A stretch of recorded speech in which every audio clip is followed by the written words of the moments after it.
그러므로 한 사람으로 말미암아 죄가 세상에 들어오고 죄로 말미암아 사망이 들어왔나니 이와 같이 모든 사람이 죄를 지었으므로 죄의 삭은 사망이요 하나님의 은사는 그리스도 예수 우리 주 안에 있는 영생이니라. 아멘. 여러분, 우리가 전가, 죄의 전가라는 말을 자주 듣죠. 전가시킨다. 한마디로 뭐 떠넘긴다는 그런 의미가 있는데, 우리 인류의 시조 아담의 죄로 인해서 그의 후손인 전 인류에게 그 죄책이 영향을 미치는 것을 말한다. 그러면 왜 아담과 나하고 무슨 상관이 있길래, 아담과 내가 무슨 상관이 있길래 아담의 그 죄가 나에게 영향이 있나? 그래서 이제 뒤에서 다시 한번 반복해서 설명하겠지만, 사도행전 17장 26절을 보니까 하나님이 온 인류를 한 혈통으로 만드셨다라고 성경은 말씀합니다. 그 한 혈통은 아담의 혈통이죠. 그 아담의 혈통을 통해서 온 인류가 만들어졌다. 그러면 그 아담의 죄와 나와 죄와는 무슨 상관이 있는데 여전히 우리는 의문을 가질 수가 있는데, 이걸 다른 말로 표현하면 따라합시다. 대표성. 대표성. 여러분, 어느 가정에나 가장이라는 게 있고, 또 뭐죠? 한상욱 전사님? 세대주. 세대주라는 것이 있습니다. 혼자 뭘 끓여도 혼자서가 세대주가 될 수가 있잖아요. 그래서 세대주를 분리한다는 그런 말도 있고 그러는데, 그래서 한 가정에 가장이 있고 또는 뭐 세대주가 있고 이렇게 어떤 대표성을 지닌 어떤 존재가 있는 것처럼 하나님이 아담을 온 인류의 시조로 삼은 것은 대표성입니다. 대표성. 그래서 이 대표성의 원리 때문에 아담의 범죄가 모든 인류에게, 오고 오는 후손에게 전가가 되어졌습니다. 그래서 그 전가된 영향으로 말미암아서 우리는 죄를 지을 수밖에 없게 되었다라는 얘기인데, 그런 말미암아서 어떤 하나님의 공의를 만족시킬 만한 그런 어떤 책무를 우리 온전히 이행하지 못한다라는 얘기입니다. 그러니까 하나님의 공의를 만족시켜야 되는데, 에덴 동산에서 아담과 하와가 범죄하기 이전에는 온전하게 하나님의 공의의 법칙이 완전하게 다스림 받았던 그것이 하나님의 나라죠. 완전한 하나님의 나라죠. 그래서 하나님의 나라는 먹는 것과 마시는 것이 아니요 오직 성령 안에서 뭐요? 의와 평강과 희락이니라. 의와, 그 의라는 것은 하나님의 공의를 말씀하고 있죠. 이게 하나님의 나라예요. 의와 평강과 그야말로 샬롬이 온전하게 이루어졌다는 얘기죠. 그 다음에 희락이었던 거죠. 기쁨이었다는 얘기입니다. 근데 죄가 딱 들어오면서 하나님과 아담과 하와의 관계는 희락이 깨어졌죠. 희락이 깨어졌습니다. 평강이 깨어졌어요. 마음속에 두려움이 찾아오게 되었잖아요. 의가 깨어졌습니다. 하나님의 뜻을 이루기보다는 결국 마귀의 뜻을 이루는 그런 결과가 빚어졌기 때문에 결국 하나님 나라의 세 가지 속성, 의와 평강과 희락이 사라져버린 그런 관계가 되어진 거죠. 그것은 오늘 이 시대를 살아가는 모든 인류 가운데 공통적으로 나타나는 모습이다. 그러나 이것을 하나님은 다시 한번 회복시키시기 위해서 예수 그리스도를 이 땅에 보내셨더라. 할렐루야. 그래서 이 전가라는 말은 그런 대표성의 원리 때문에 아담의 죄와 우리의 죄가 그렇게 밀접한 연관이 있다라는 것을 우리가 알 수가 있고요. 자, 6장 전체적인 그런 주제가 인간의 타락과 죄와 형벌. 근데 첫 번째 단락을 우리가 같이 한번 읽어보는데요. 우리의 시조들은 사탄의 간계와 시험에 유혹을 받아 금지된 실과를 먹음으로 범죄하였다. 금지된 실과, 선악을 알게 하는 나무의 열매를 먹지 말아라. 그것을 먹는 날에는 너희 눈이 밝아서 하나님과 같이 된다라는 사단의 유혹에 결국 넘어가게 되고 말았죠. 여러분, 굳이 선악을 구분할 필요가 없는 그 시대는 어떤 시대냐면 그것은 하나님과 함께하고 있을 때는 굳이 선악이 필요가 없었다는 얘기입니다. 그래서 선악을 알겠나면 굳이 너희가 먹지 않고 생명나무 열매만 먹어도 하나님과 영원한 생명의 교통을 이룰 수 있는 그것이 에덴이었죠. 그런데 사단의 유혹으로 말미암아 사단의 간계와 시험의 유혹을 받아서 금지된 실과를 먹음으로 범죄하였다라고 얘기합니다. 그래서 하나님께서는 그들이 범한 이 죄를 그의 지혜롭고 거룩한 계획을 따라서 기쁘게 허용하셨는데, 우리 사람을 지을 때에 하나님의 형상대로 지었고 또 인간에게는 뭘 주셨다고 그랬어요? 자유의지를 주셨다고 그랬죠. 자유의지를 주셨다는 것은 하나님을 섬기고 하나님과 동행하는 과정 속에서 우리를 로봇으로 대우하지 아니하시고 인격자로 대우하셨다라는 얘기입니다. 여러분 그 어떤 피조물에게도 인격을 부여하지 않으셨지만 피조물 가운데 인격을 부여한 두 피조물이 있죠. 첫째 피조물은 천사고 두 번째 피조물은 사람입니다. 그래서 천사는 육체가 없기 때문에 하나님 앞에 온전하게 순종하고 이런 모습 가운데 죄를 짓잖아요. 그러면 죄를 지으면 회개할 기회가 없는 거예요. 여러분 우리에게 육체가 있다는 것은 따라합시다. 회개할 기회. 인간에게 육체가 있다는 얘기는 회개할 기회가 있다는 거예요. 그래서 육체가 있는 것만큼 복된 것이 없죠. 왜냐하면 기회가 있잖아요. 기회. 그런데 천사는 한번 죄를 짓게 되면 회개할 기회가 없어도 곧바로 뭐가 되는 거예요? 타락해서 그야말로 마귀의 쫄따구들이 그런 쫄개들이 되는 거죠.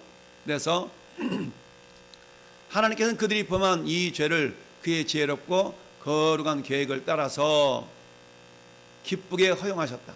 하나님께서는 어때요? 야, 아담과 하와가 죄 지을 줄 몰랐냐? 이거 알면서도 내버렸다면 죄의 방관자가 아니냐? 이런 막 얘기도 또 많죠. 그래서 우리 하나님의 어떤 크신 선하신 뜻 이런 걸 제대로 알지 못할 때 인간이 편협한 어떤 그런 지식으로 판단하는 그런 모습들인데 어찌하든 이는 그것을 명령하시어 그 자신의 영광을 드러내시기로 이미 계획하셨기 때문이다.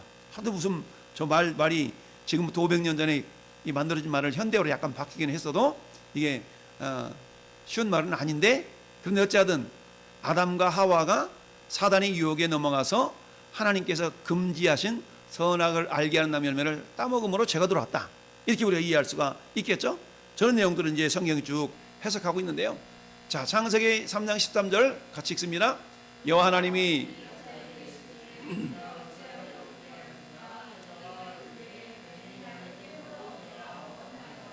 뱀이 나를 깨므로 그 뱀에 대해서는 계시록에서 뭐라고 얘기합니까? 마귀에 대해서 옛뱀, 마귀, 사단, 큰 용 같은 사단을 지칭하는 용어죠. 그러니까 옛뱀이라는 것은 에덴 동산에서 아담 하와를 미혹했던 그 뱀을 옛뱀이라고 그러는데 결국 그게 뭐예요? 사단의 영향을 받았다라는 얘기인데 결국 뱀이 나를 깨므로 내가 먹었나이다. 이렇게 지금 누구 핑계를 대고 있어요? 뱀, 사단의 핑계를 대고 있죠. 자, 여러분 범죄하기 이전에 인간의 모습은 하나님의 형상대로 지었기 때문에 전혀 부족함이 없는 상태였거든요. 그럼에도 불구하고 저 사단에 의해서 꼬임을 받아서 넘어가게 되었는데 왜 꼬임을 받았는가? 자, 이 뒤에 다시 나올 텐데 고린도후서 11장 3절 읽습니다. 시작.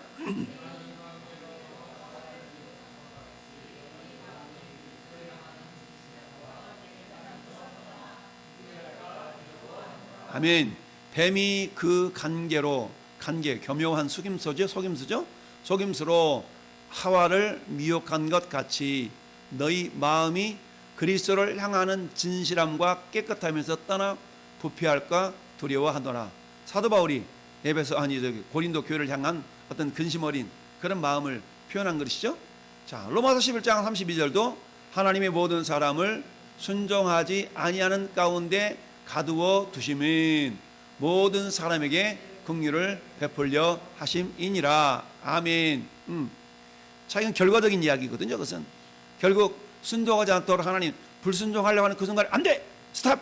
뭐 이렇게 다 막았더라 그러면 굳이 예수님이 이 땅에 오시지 않아서 될 텐데 왜 그랬을까? 라고 우리는 많은 경우 그런 의혹을 갖지 않습니까? 처음 막 예수 믿고 신앙생활할 때 가장 많이 가졌던 의구심 중에 한 가지가 왜 하나님이 선악과를 만들어놨냐? 안 만들어놨으면 좋을 거 아니냐라고 하면서 선악과를 만들어놨기 때문에 죄를 지은 거 아니냐라는 그런 질문들을 참 많이들 하죠. 그런데 선악을 알게 하는 나무 열매, 즉 선악과를 만들어놨다는 것은 뭡니까? 그것은 한마디 말하면 하나님이 창조주이시고 인간이 피조물임을 나타낼 수 있는 가장 기본이라는 얘기입니다. 나는 창조주이고 너는 피조물이라는 얘기죠. 이것을 어떻게 인정할 수 있는가? 그걸 바라보면서 너희가 선악을 알게 한 나무 열매를 너희가 먹지 않는 것으로 말미암아서 나는 창조주이고 너는 피조물인 그런 관계가 이렇게 설정이 되는 것이죠. 다른 말로 말하면 하나님이 세우신 질서라는 얘기입니다. 할렐루야. 그래서 하나님 세운 질서, 이 하나님은 모든 우주를 질서에 따라서 이렇게 다스리고 계시는데요. 그래서 에덴 동산에서도 하나님 그런 질서를 세우셨던 것입니다. 그 죄가 뭐냐? 죄라는 것은 질서를 깨는 것이 죄죠. 그래서 지금도 마찬가지죠. 하나님께서는 다양한 죄들이 있지만 그 가운데서 싫어하는 죄가 어때요? 질서를 깨는 겁니다. 특별히 교회 공동체 속에서 마찬가지, 질서를 어그러뜨리는 것을 하나님 굉장히 싫어하신다라는 거 우리가 기억하면서, 여러분 세상 법칙과 교회 법칙은 같은 부분도 있지만 굉장히 다른 부분이 많이 있어요. 그래서 많은 사람들이 교회가 왜 민주적이지 않냐? 아니, 교회는 민주적일 수가 없어요. 교회는 민주적인 그런 사고는 있어야 되지만, 그러나 교회는 철저하게 따릅시다. 신본주의. 네. 교회는 철저하게 신본주의입니다. 우리 주님이 왕이신, 왕을 구주로 섬기는, 주인으로 섬기는 그런 신본주의적인 그런 어떤 공동체가 교회라는 것을 우리가 알 수 있어야 됩니다. 자, 두 번째 우리 단락에서 읽어볼까? 이 죄로 말미암아 그들은 본래의 의를 잃게 되었고 하나님과의 교통도 끊어지게 되었다. 이것이 뭐예요? 하나님과 교통이 끊어진 것 자체를 죽음이라고 하는 거예요. 죽음, 사망이라고 얘기한다는 얘기죠. 그래서 보통 우리가 사망, 죽음이라는 건 세 종류의 죽음이 있다고 그랬죠. 첫 번째 죽음은 저기서 말씀하고 있는 하나님과의 교통이 끊어진 죽음, 이것을 영적인 죽음이라고 합니다. 영적인 죽음, 영이 죽었다는 얘기죠. 자, 두 번째 죽음은 어떤 죽음이에요? 영적인 죽음으로 말미암아서 인간에게 다가오는 육체적인 죽음, 이걸 두 번째 죽음이라고 말하죠. 이걸 육적인 죽음이라고 말합니다. 영적인 죽음이 있고 육적인 죽음이 있어요. 자, 영적인 죽음과 육적인 죽음의 결과로 이제는 어때요? 우리 육체가 죽어지면 어디로 빠집니까? 영원한 멸망, 영원한 사망, 이 영원한 사망 세 가지 죽음이 있다고 그랬어요. 그래서 영적인 죽음이 있고 육적인 죽음이 있고 영원한 죽음이 있다. 그런데 이 두 번째 죽음, 육적인 죽음은 피할 길이 없어요. 그러나 첫 번째 죽음과 세 번째 죽음은 피할 길이 있더라. 할렐루야. 그래서 이 영원한 죽음, 이것과 이 영적인 죽음을 피할 길이 있는데, 그것은 뭐예요? 하나님과의 교통이 다시 회복되면 되는 거거든요. 하나님과 교통을 회복시키시기 위하여서 예수 그리스도가 이 땅에 오셨더라. 할렐루야. 자, 다음 읽어보면, 그래서 죄로 죽게 되었고 영과 육의 모든 기능들과 기관들이 전적으로 더럽혀지고 말았다. 이걸 말해 전적인 타락이라고 얘기하죠. 그래서 영과 육의 모든 기능들과 기관들이 전적으로 더럽혀지고 말았다라는 얘기인데, 자, 이것을 성경을 통해서 우리가 한번 확인해 볼까요? 창세기 3장 8절 보니까 그들이 그날 바람이 불 때 동산에 거니시는 여호와 하나님의 소리를 듣고 아담과 그의 아내가 여호와 하나님의 낯을 피하여 동산 나무 사이에 숨은지라. 아멘. 여러분, 숨었다는 얘기는 하나님과 관계성 속에서 하나님의 낯을 피했다. 이건 정상적인 관계가 아니죠. 뭔가 불편한 관계라는 얘기입니다. 여러분, 계속적으로 다니는 길거리에 다니는 길이에요. 근데 그곳에 아는 사람이 그 길목에 서 있다든가, 아는 사람의 집이 그때 그곳에 있다든가, 그러면 어때? 괜히 마주치기가 싫으니까 어때요?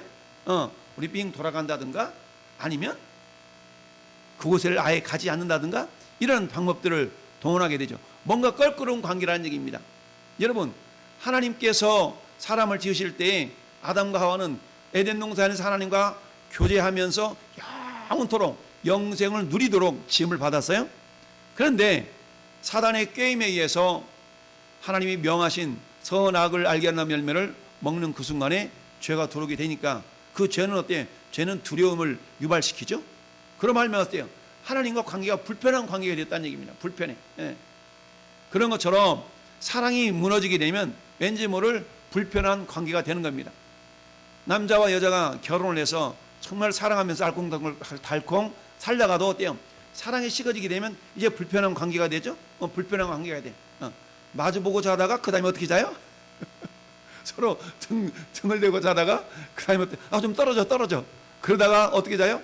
이제 침대, 한 사람은 따뜻한 침대에서, 한 사람은 차가운 침대에서, 이렇게 관계가 이게 서먹서먹하는 관계가 되면 안 되는데, 어쨌든 그렇게 되어졌다라는 얘기인데, 자, 전도서 7장 29절도 보니까 내가 깨달은 것은 오직 이것이라.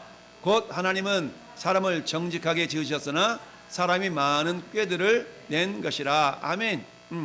그 많은 꾀들을 냈다는 얘기는 죄 때문에 그런 결과가 빚어졌다는 얘기죠. 전도서는 솔로몬이 기록한 성경 아니겠어요? 그래서 자, 로마서 3장 23절도 모든 사람이 죄를 범하였음에 하나님의 영광에 이르지 못하더니. 아멘. 자, 모든 사람 가운데 포함되지 않는 사람이 없죠? 저는 모든 사람 속에 다 포함이 되어져요. 모든 사람이 죄를 범하였다.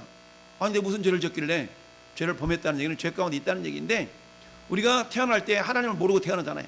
그러니까 아담과 하와의 범죄함으로 말미암아 하나님과의 관계가 끊어졌기 때문에 하나님을 모르는 상태로 태어나는 거죠. 성경은 하나님을 모르는 것이 죄라고 얘기를 해요.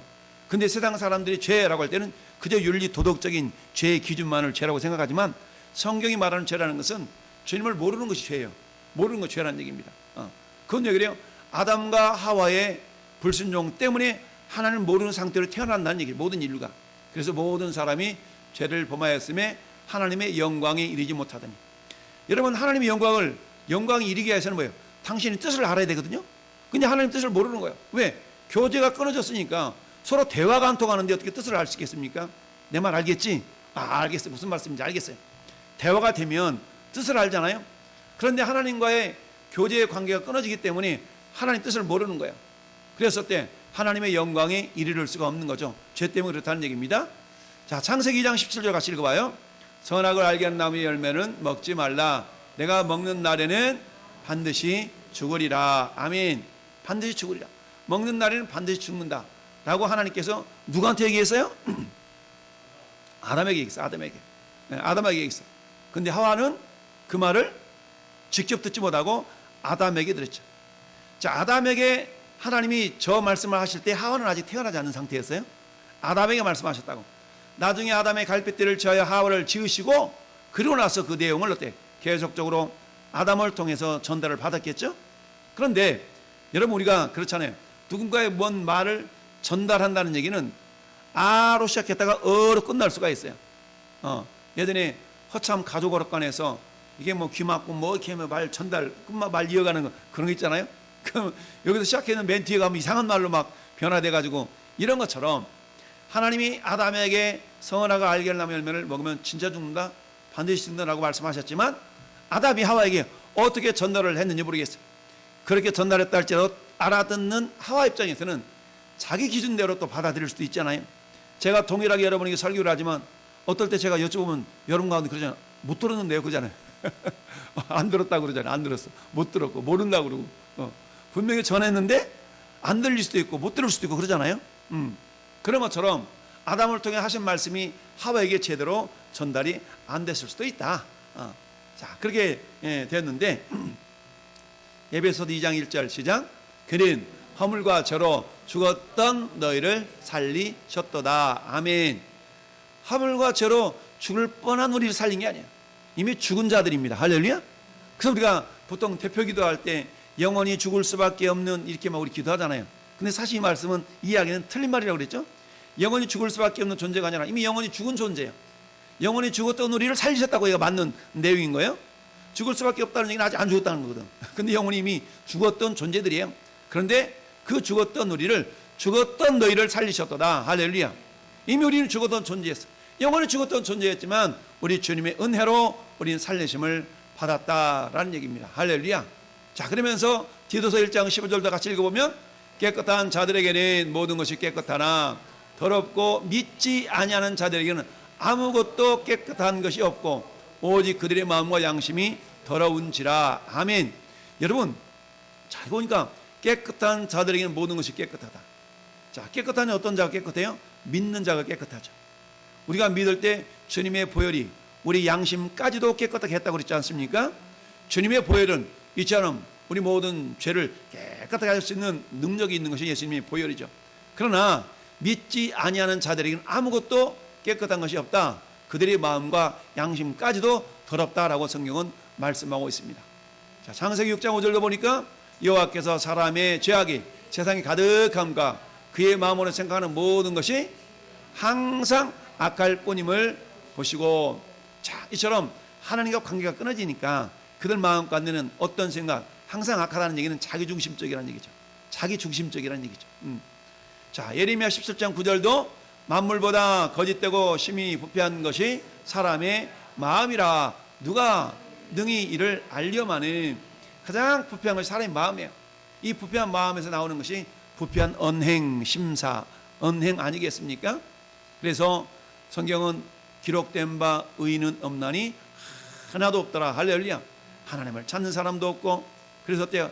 어리석은 자는 그 마음에 이르기를 하나님이 없다 하는 것처럼 모든 죄인들은 하나님이 없다.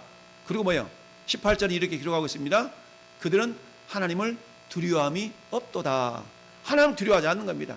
야, 하나님 어디 있어? 막 이러면서, 있으면 나와라 그래. 막 이러면서 하나님을 두려움이 없는 거예요. 왜요? 그들에게는 그들은 의인이 아니기 때문에 그렇다라는 얘기죠.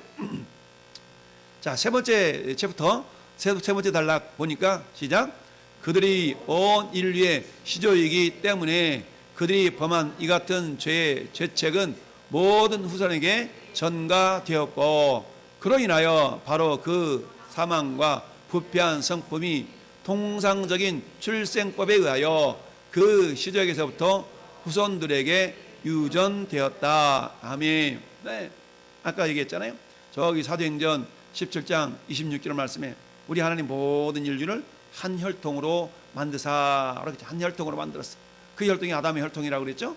그래서 어때요? 그 죄가 다 죄책이 모든 인류에게 이렇게 전가되어졌다라는 건데, 자, 하나님께서 사람을 어떻게 지으셨어요? 자기 형상 곧 하나님의 형상대로 사람을 창조하시되 남자와 여자를 창조하셨어요.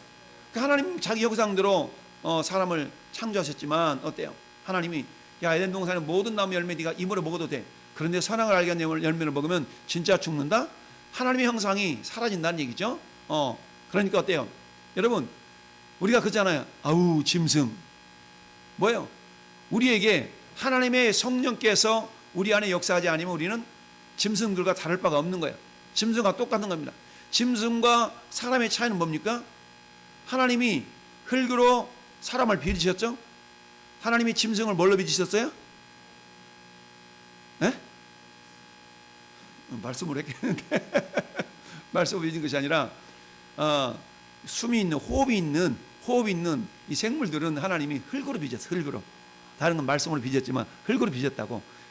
이 흙도 물론 말씀으로 빚었지만 말씀으로 빚어놓은 흙을 가지고 우리 생육하는, 호흡하는 이런 짐승들, 동물들은 새와 짐승, 바다의 동물들, 육지의 동물들, 그리고 사람은 뭘로 다 지었냐면 흙으로 지었어요. 흙으로 지었다고? 그랬는데 사람도 흙으로 지었고 돼지, 개도 흙으로 지었어요. 근데 차이점이 뭐예요? 차이점은 사람에게만큼 뭐가 있어요? 생명이 생명. 그 코에 생기를 불어넣으심으로 말미암아 생명이 된지라 라고 얘기해요. 생명이 됐다. 여러분, 자, 사람은 영과 혼과 육체로 이루어졌다. 짐승은 혼과 육체만 있어요? 그러면 짐승과 사람의 차이는 어떤 차이가 있다고요? 영이 더 있는 거예요. 이 영은 어때요? 하나님 우리에게 부어주신 영이에요. 할렐루야. 그래서 생기를 불어넣기 이전에 우리 인간의 상태는 어떤 상태였다고요? 짐승과 똑같은 상태였어. 그러면 오늘날 성령께서 우리 안에서 역사하시지 않으면 우리는 어떤 삶을 살 수밖에 없다고요? 짐승과 똑같은 삶을 살 수밖에 없어요. 그래서 우리 흔히 그잖아. 아이고 짐승 이러잖아요. 그 말은 뭐예요? 성령의 다스림을 받지 않고 살아가는 사람은 동물과 다를 바가 없다는 얘기죠. 동물적인 본성. 아우 그 사람 짐승 같았어요. 아우 짐승 같았어요. 무슨 말이에요? 성령의 다스림을 받지 못하는 그 상태를 우리가 뭐라 짐승이라고 얘기한다는 얘기입니다. 그러니까 저나 여러분들은 어때요? 성령의 다스림을 받아야만이 우리는 그야말로 사람인 거예요. 사람. 근데 사람이 성령의 다스림을 받지 못하면 짐승이 되는 거예요. 짐승. 저 여러분들은 사람입니다. 네. 사람은 하나님의 형상의 모습을 가지고 살아가고 있는 그런 존재인 것이죠.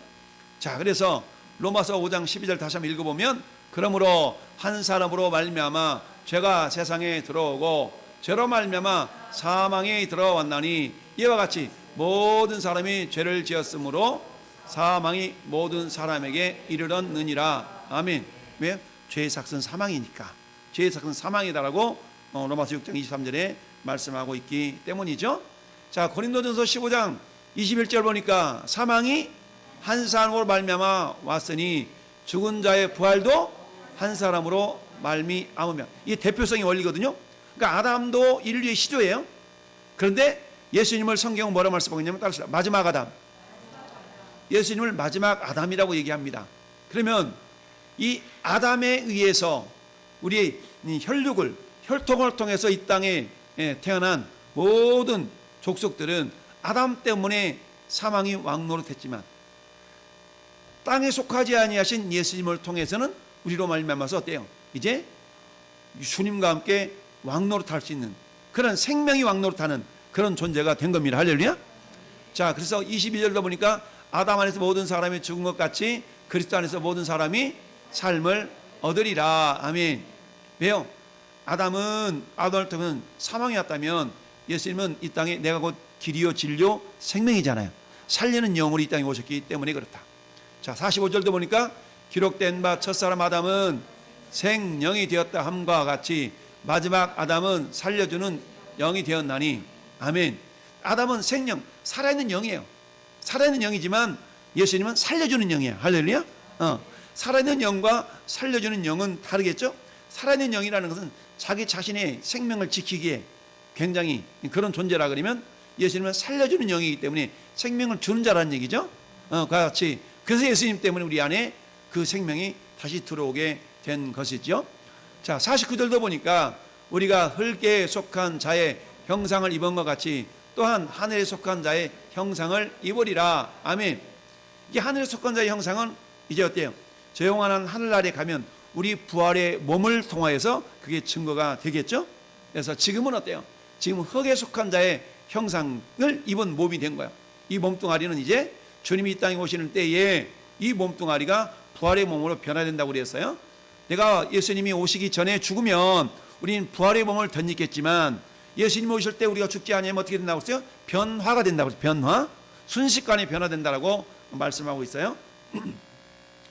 자, 시편 51편 5절 보니까 이 다윗이 우리아 안에 바세바를 범한 다음에 회개하면서 지었던 시가 시편 51편이라고 그랬어요. 내가 죄악 중에서 출생하였음이요 어머니가 죄 중에서 나를 잉태하였나이다. 죄 중에 나를 잉태했다는 얘기죠. 그러니까 엄마 뱃속에서 날 죄 중에 잉태했기 때문에 나도 죄 있는 상태로 태어난 그런 존재가 되었다는 그런 고백인 겁니다. 자, 창세기 5장 3절로 보니까 아담은 130세에 자기의 모양 곧 자기의 형상과 같은 아들을 낳아 이름을 셋이라 하였고. 아멘. 셋이라 하였고.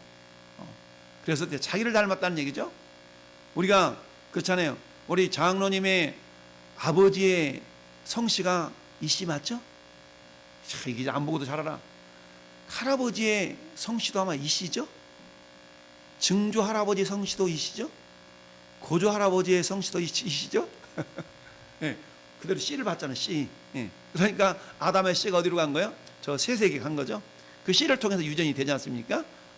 그래서 욥기서 14장 15장 14절 봅시다. 밑에 절 보니까 사람이 어찌 깨끗하겠느냐 여인에게서 난 자가 어찌 의롭겠느냐. 여인에게서 난 자가 어찌 깨끗하겠느냐는 얘기죠. 그럴 수 없다 라고 말씀하고 있습니다. 자, 요지는 뭐냐? 첫째, 우리 첫 조상 아담과 하와는 사탄의 시험과 간계에 넘어가 범죄하였다. 두 번째, 인류의 범죄로 말미암아 하나님과 교제는 단절되고 사망을 당하게끔 되었다. 그러니까 하나님과 교제가 끊어진 그 상태를 죽음이라고 얘기한다는 얘기죠. 이걸 영적으로 죽었다고 얘기하는 거예요. 영적으로 죽었기 때문에 육적인 죽음은 따라오는 거예요. 영적으로 죽었기 때문에. 그렇지만 영적인 죽음이 회복됐다고 해서 육적인 죽음이 회복되는 건 아니에요. 그래서 이것은 히브리서 9장 27절에 사람이 한 번 죽는 것은 정해져 있어. 딱 정해졌어. 할렐루야? 라고 말씀하고 있어요. 세 번째, 인류의 시조로 죄로 인하여서 그 모든 후손들에게 죄책과 사망과 부패한 성품이 전가되고 유전되었다. 그래서 누가 뭐라고 해도 태어날 때부터 어때요? 태어날 때부터 그런 존재로 태어나게 된다는 얘기입니다. 자, 그렇다면 인류의 첫 조상인 아담과 하와 중에 누가 먼저 마귀의 게임을 받았다고요? 여자. 왜 여자가 먼저 받았어요? 하나님께 직접 전해듣지 않고 남편 아담을 통해 전해드렸는데 제대로 전달이 안 된 거죠. 그런 것처럼 오늘 시도 마찬가지예요. 오늘도 하나님의 말씀을 받기는 받는데 전달해서 받으면 오해될 수가 있고 직접 듣는 거하고. 그래서 우리는 어때요?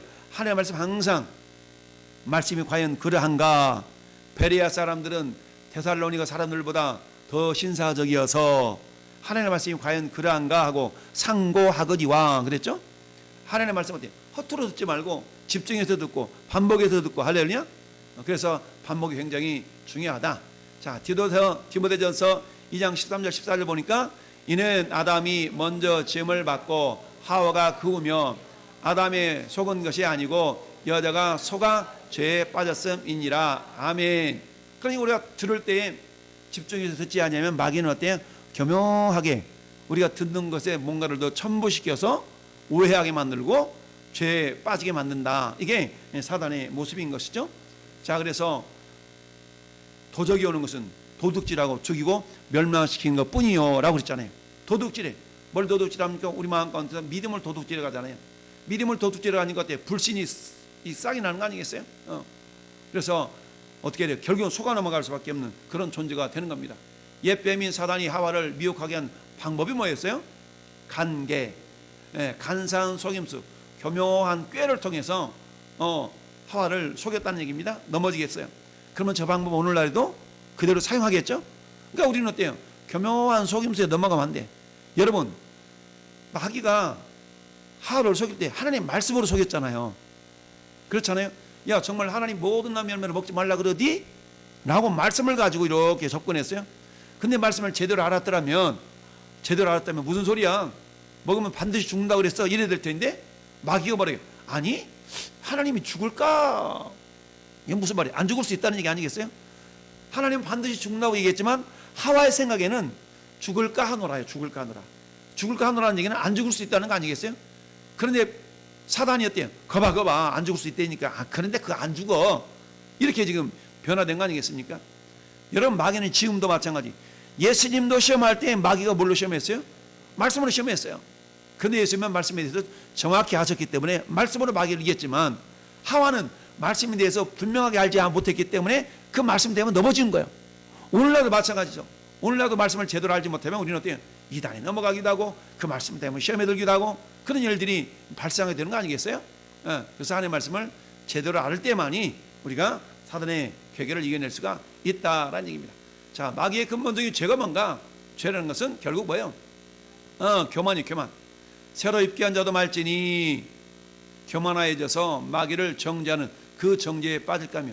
교회 내에서 직분자를 세울 때 새로 입기한 자 입기했는데 보니까 막 신앙생활 잘한 것 같아요. 곧바로 막 직분 세우고 그러지 말라는 얘기죠. 잘 지켜보고 나중에 시험해봐서 흠이 없고 그럴 때 직분을 세우라 라는 얘기입니다. 그래서 일반적으로 교회 내에서 중직을 세울 때는 5년 이상을 이렇게 지켜보도록 교회법적으로 그렇게 되어 있어요. 자, 그 교만함인데 교만함이라는 게 뭡니까? 결국 하나님과 같아진다는 거죠. 내가 하나님과 같아지리라. 이사야서 14장 말씀에 보이니까 내가 하늘의 뭇 보좌 위에 내 자리를 세우리라 막 그리면서 그게 결국 교만함이라는 것은 뭡니까? 내가 대장 되겠다는 거거든요. 하나님 없이 살아가는 것이 교만인데요. 자, 마귀의 올무에서 벗어나는 비결은 뭐냐? 결국 회개하여 진리를 깨닫고 깨어서 말씀에 순종하는 길이다. 할렐루야. 다른 게 아니에요. 말씀 순종이에요. 말씀 순종. 말씀을 순종하는 길만이 마귀의 괴계를 이기는 겁니다. 할렐루야. 그럼 말씀을 순종하려면 어떻게 해야 돼요? 말씀 알아야 되겠죠? 말씀을 알지 못하니까 말씀에 대해 순종을 못하는 거예요. 말씀을 제대로 알아요. 그러려면 어떻게 깨어있어야 된다는 얘기죠. 깨어있어야 돼. 그래서 진리를 알게 하실까? 진리를 알아서 깨어서 하나님께 사로잡힌 바 되어 그 뜻을 따르게 하실까 함이라. 할렐루야. 그래서 말씀에 사로잡힌다는 얘기는 말씀에 순종한다는 얘기거든요.